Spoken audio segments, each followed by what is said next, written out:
The Italian Wine Podcast presents The Jumbo Shrimp Guide to Italian Wine, a new book for curious wine lovers, narrated in weekly installments. Join us on our journey through Italian wine.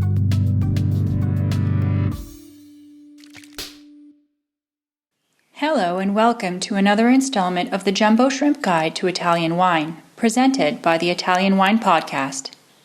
As always, my name is Joy Livingston, your narrator for this series. The Jumbo Shrimp Guide to Italian Wine is intended as a quick, light-hearted crash course on Italian wine. The material provides a great opportunity for serious wine scholars to refresh on the basics or to use as a reference. At the same time, we hope to bring new fans of Italian wine up to speed. If you're wondering how to get a copy of the book, the Kindle version is available on Amazon, and the paperback is available from positivepress.net. We'll also send you a complimentary paperback copy if you donate any amount to the Italian Wine Podcast while supplies last. Find details at italianwinepodcast.com or on our social media channels. Our topic for this week is Southern Italy. So pour yourself a glass, sit back, relax, and enjoy this journey through Italian wine. Southern Italy and the Islands. Southern Italy is composed of 5 mainland regions and 2 island regions: Molise, Campania, Puglia, Basilicata, Calabria, Sicily, and Sardinia. Although traditionally thought of as simply a powerhouse of wine production that provided rich alcoholic wines for blending in the north, these regions are actually home to exceptional and complex wines in a broad range of styles. Perhaps the most surprising of these are the age-worthy white wines of Greco, Fiano, and Etna Bianco, which are gaining increasing recognition on the global stage. Molise. There is little historical information on the historical production of wine in Molise, and indeed it is a region often overlooked in the wine books. However, this tiny, mostly hilly region, the second smallest in the country after Valle d'Aosta in the north, is slowly carving out a name for itself on the Italian wine map, thanks to its native grape Tintiglia, a red grape that used to be known for its blending capacity. Tintiglia is perhaps now more famous due to the rise in popularity and quality of the regional Tintiglia del Molise DOC. Don't let the small size of this area fool you, though. It is home to another 3 region-wide denominations, the most widely recognized being Molise DOC, as well as several smaller ones, including the original in the area Biferno DOC, awarded as early as 1983, that covers both red and white wines and is named after the main river in the region. Campania. Campania has been a source of fine wines since the time of the ancient Romans, and many hectares of beautiful vineyards are found within its borders. The best examples of these are located at the foot of Mount Vesuvius, on the islands of Ischia and Capri, and close to the Sorrento Peninsula. Even during the winter, the climate here is mild, providing not only an ideal tourist destination, but also long growing seasons for the grapes. The quality of its wines was recognized as early as 1966 with the awarding of the Ischia DOC. Now there are 4 DOCG, which include the well-known Greco di Tuffo and Taurasi wines, and 20 DOCs. As well as being home to Aglianico, the red grape variety used in the Taurasi DOCG, you will also find Piedirosso in Campania, which is often blended with Aglianico to help soften the tannins and produce easier drinking styles of wine. Whilst the white grape Greco might be best known from this region, Falanghina and Fiano are both grown here too and produce exceptional wines in a range of styles. Puglia. Grape growing in Puglia goes back as far as 2000 BC, earlier than the arrival of the Phoenician merchants, and even Horace was writing about how delicious the wines of Taranto were.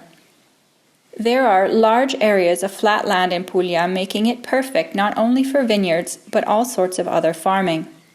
The soils here are rich, but rainfall is limited, and the blue skies and sunshine typical of the Mediterranean are found throughout the year. These perfect conditions mean that Puglia is responsible for around 1/3 of all wine production in Italy. Whilst Puglia is best known for red grape varieties such as Primitivo, Uva di Troia, and Negro Amaro, you might be surprised to learn that many white grapes also thrive in these warm, dry conditions. In particular here, you find Malvasia Bianca, Minutolo, Fiano, and Bombino Bianco. These grapes characterize the local DOC wines, among which Primitivo di Manduria DOC and the recent DOCG Primitivo di Manduria Dolce Naturale, and the wines of the DOC Salice Salentino can be counted, both of which have gained significant renown both in Italy and abroad. Basilicata. Today, Basilicata is mainly known for its red wine production, and wines such as Aglianico del Vulture, for example, are always dry and of especially high quality. In 1971, Aglianico del Vulture obtained the region's first DOC. This description, however, is a stark contrast to what historians wrote concerning this region in the 1620s. Back then, Basilicata was famed as producing sweet, fragrant, and golden wines. This is quite the turnaround. A region that is more than 80% hills and mountains, it is particularly suited to quality grape production, not least because of its varied soils. Like Campania, it is also home to an extinct volcano, the Vulture. Here grapes grow both in the foothills and up to 700 meters above sea level. This gives excellent opportunities for a shift between day and night temperature, a condition that increases complexity and flavor development in grapes, and helps to maintain refreshing acidity in wines found in warmer regions. The most important area is in the province of Potenza, where the Aglianico grape is grown and that also characterizes Basilicata's only DOCG area, Aglianico del Vulture Superiore DOCG. Calabria. Another of the truly ancient southern regions of grape production. The Greeks called the people of what is now Calabria Enotri for their care and skill in the cultivation of the vine, and then, somewhat ironically, helped them improve growing methods. However, like Molise, it is a region that has often been overlooked by those both inside and outside of Italy.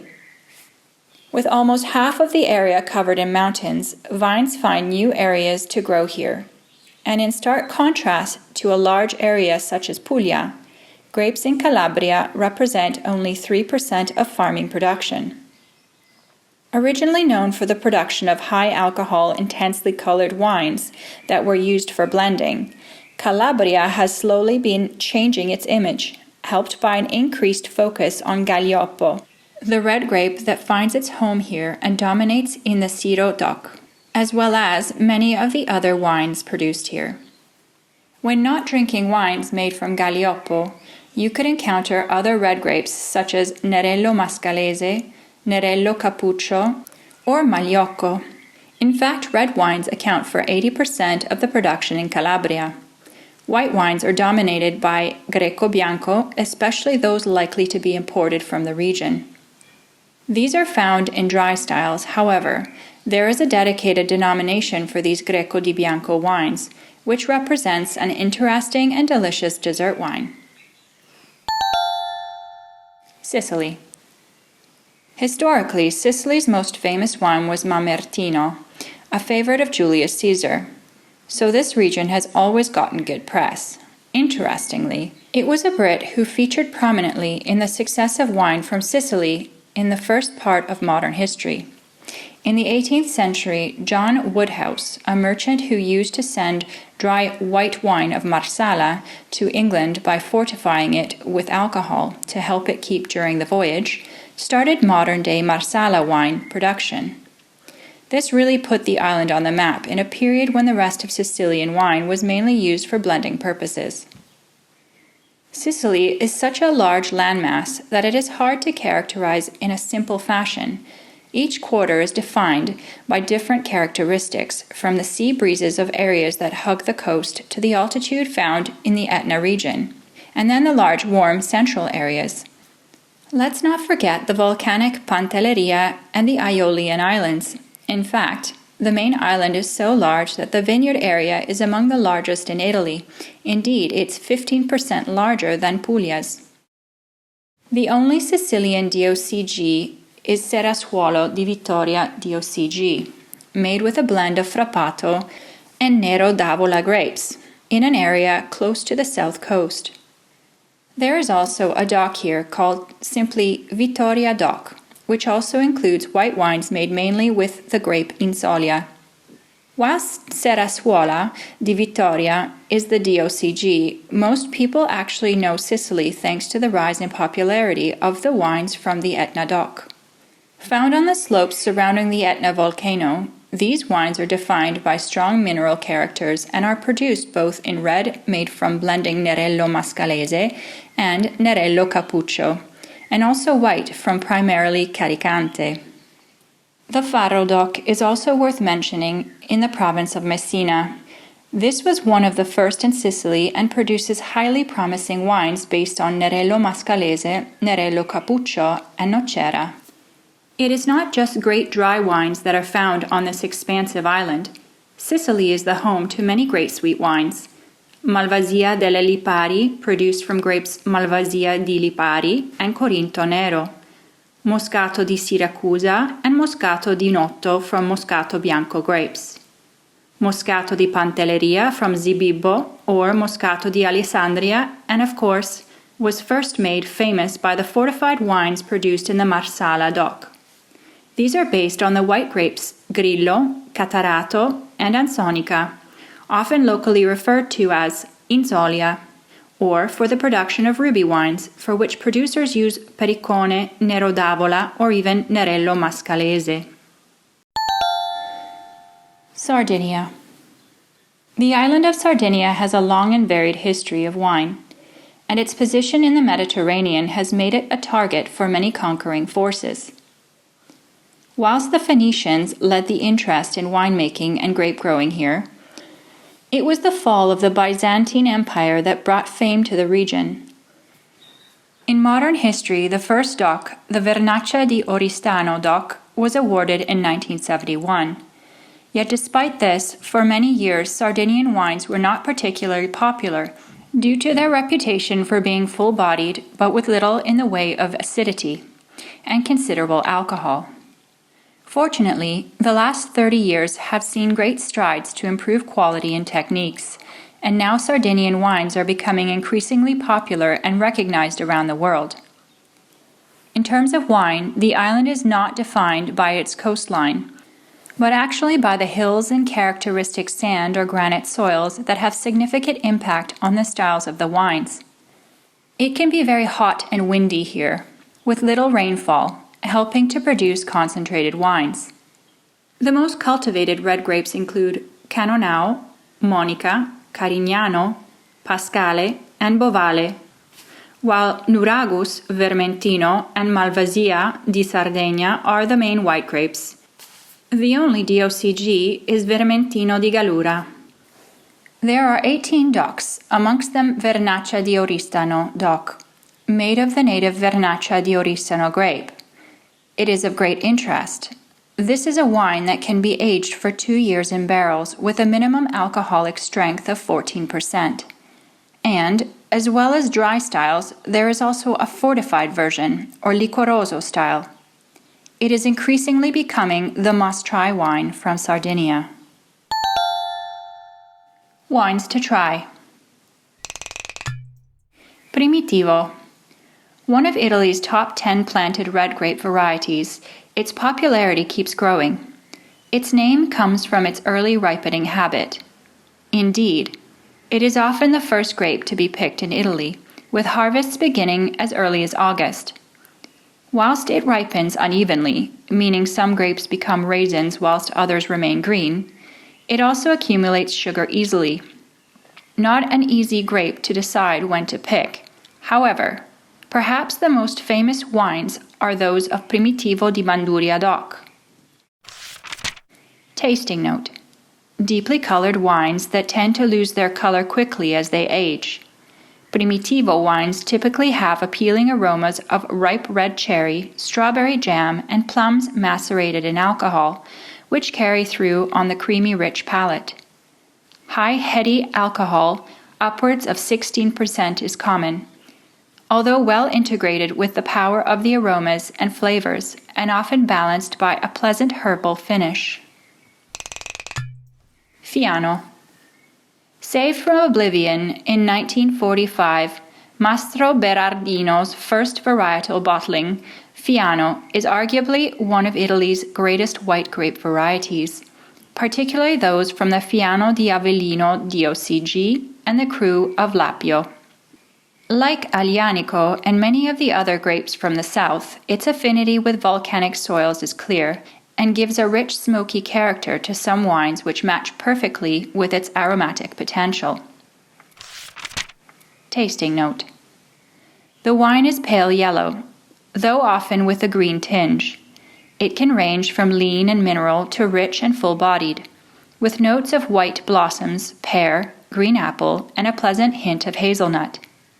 They can be remarkably age-worthy, and with time, can take on notes of beeswax and acacia honey, becoming creamier and even oily on the palate. Canonau, Sardinia's signature red grape. Canonau is identical to France's Grenache and Spain's Garnacha. In fact, this grape appears in many guises both across Italy and around the world. However, those worth hunting out to try include the Canonau di Sardegna DOC wines, especially those in the Cru area of Gesù, as well as in the interesting and unusual expression found as Colli del Trasimeno in Umbria and in Riviera Ligure di Ponente DOC Granaccia in Liguria. Tasting note.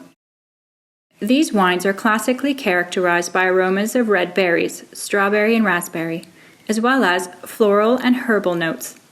This is a very adaptive variety, however, and therefore examples across the country vary. For example, those made in Sardinia and Veneto tend to be fruitier and more intense than those made in Umbria. Thank you for listening to this installment of the Jumbo Shrimp Guide to Italian Wine. We'll see you again next Thursday, and remember, the Kindle version of the book is available on Amazon and the paperback is available from positivepress.net. You can also get a complimentary paperback copy by donating any amount to the Italian Wine Podcast while supplies last. Find Italian Wine Podcast on Facebook and Instagram. Our Twitter handle is Ita Wine Podcast. And check out @Mama Jumbo Shrimp on TikTok. This has been the Jumbo Shrimp Guide to Italian Wine, presented by the Italian Wine Podcast, an advanced listen to the Italian wine story. Join us next week as we continue our narrative journey.